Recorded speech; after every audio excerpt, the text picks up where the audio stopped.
ആലപ്പുഴ സുഭദ്ര കൊലക്കേസിൽ പ്രതികളുമായി അന്വേഷണ സംഘം കർണാടകയിലേക്ക്. പണത്തിനും സ്വർണത്തിനും വേണ്ടി 72-കാരിയെ കൊന്നുവെന്നാണ് പ്രതികളുടെ മൊഴി.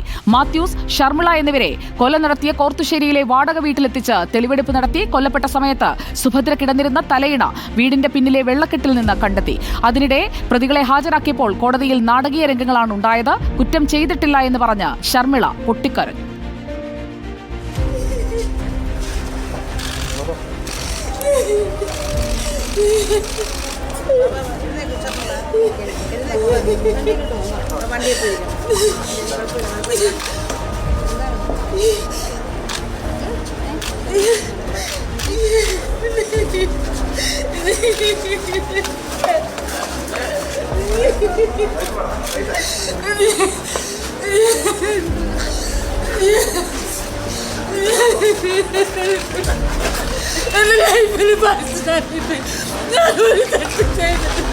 എന്റെ അമ്മ പറഞ്ഞോണ്ടായിരുന്നു നല്ലതിനൊക്കെ കുറെ സമയം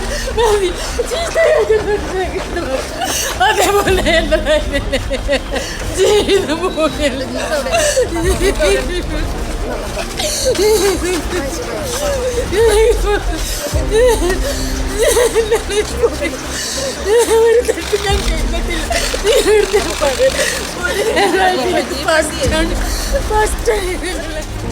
അനഘ ഹർഷൻ നമുക്കൊപ്പം ചേരുന്നു. അനഘ ഹർഷൻ, ഷർമിള പൊട്ടിക്കരയുന്നുണ്ട്. പക്ഷേ നടന്നതൊരു കൊലപാതകമാണ്. അതും വിശ്വസിച്ച് കൂടെ കൂടിയ ഒരു വൃദ്ധയായ ആളെയാണ് കൊല ചെയ്ത് തള്ളിയത്. മാത്രമല്ല അവിടെ താമസിപ്പിച്ച് ഒപ്പമുണ്ടെന്ന് ആശ്വസിപ്പിച്ച് അവർക്കൊപ്പം എല്ലായിടത്തും ചെലവഴിച്ച് നടത്തിയ ഒരു കൊലപാതകമാണ്. ഈ സംഭവത്തിൽ ഇപ്പോൾ എന്തൊക്കെ നടപടികളാണ് പൂർത്തിയായിരിക്കുന്നത്? അനഘയ്ക്ക് അവിടെ എത്തുമ്പോൾ മനസ്സിലാക്കാൻ കഴിയുന്നത് എന്താണ്? നിലവിൽ സുജയ, ഈ കോടതിക്കകത്തും പുറത്തും ഈ മാത്യൂസിനോടും അന്വേഷണ സംഘത്തോടൊപ്പമൊക്കെ കളിച്ചും ചിരിച്ചും സംസാരിച്ചിരുന്ന ഈ ഷർമിളയാണ് ഒടുവിൽ മാധ്യമങ്ങൾക്ക് മുന്നിൽ കോടതിക്ക് പുറത്തെത്തിയപ്പോൾ പൊട്ടിക്കരയുന്ന ഇതിലേക്ക് എത്തിയിരിക്കുന്നത്. അത് നാടകീയമായൊരു രംഗമായിരുന്നു ആ കോടതിക്ക് പുറത്ത് ഉണ്ടായിരുന്നത്. ഇത് തന്നെയാണ് ഇന്ന് തെളിവെടുപ്പ് നടത്തിയിരുന്ന സ്ഥലത്തും ഈ ഷർമിള ആവർത്തിച്ചത്. തെളിവെടുപ്പിനിടയിലും ഷർമിള പൊട്ടിക്കരഞ്ഞിരുന്നു. താൻ തന്റെ അമ്മയെ കൊല്ലില്ല എന്ന് പറഞ്ഞുകൊണ്ടായിരുന്നു ഈ ഷർമിള കരഞ്ഞിരുന്നത്. ഇന്ന് നിലവിൽ ഈ മാത്യൂസിനെയും ഷർമിളയുമായിട്ട് അന്വേഷണ സംഘം കർണാടകയിലേക്ക് പോയിരിക്കുകയാണ്. ഇവർ സ്വർണം പണയം വെച്ചിരിക്കുന്നത് ഈ കർണാടകയിലാണ്. സുഭദ്രയുടെ കയ്യിൽ നിന്ന് സ്വർണം കവർന്ന് ഇവർ സ്വർണം പണയം വിൽക്കുകയും ഒക്കെ ചെയ്തത് കർണാടകയിലെ ഉടുപ്പിയിലാണ്. ഈ ഉടുപ്പിയിലേക്കാണ് അന്വേഷണ സംഘം ഈ പ്രതികളുമായി നിലവിൽ തിരിച്ചിരിക്കുന്നത്.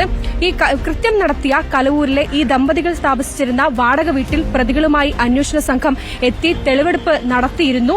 ഇതിൽ ഏറ്റവും നിർണായകമായത് ഈ സുഭദ്രയുടെ കഴുത്തിൽ കുടുക്കി ഒരു ഷാൾ ഉപയോഗിച്ച് സുഭദ്രയെ കൊലപ്പെടുത്തിയിരുന്നത്. ഈ ഷാള് ഇവരുടെ വീടിനോട് സമീപത്തായി ഒരു തെങ്ങിനടുത്തായി കത്തിച്ച നിലയിൽ കണ്ടെത്തിയിരുന്നു. ഇത് ഈ മാത്യൂസും ഷർമിളയും അന്വേഷണ സംഘത്തിന് കാട്ടിക്കൊടുത്തിട്ടുണ്ട്.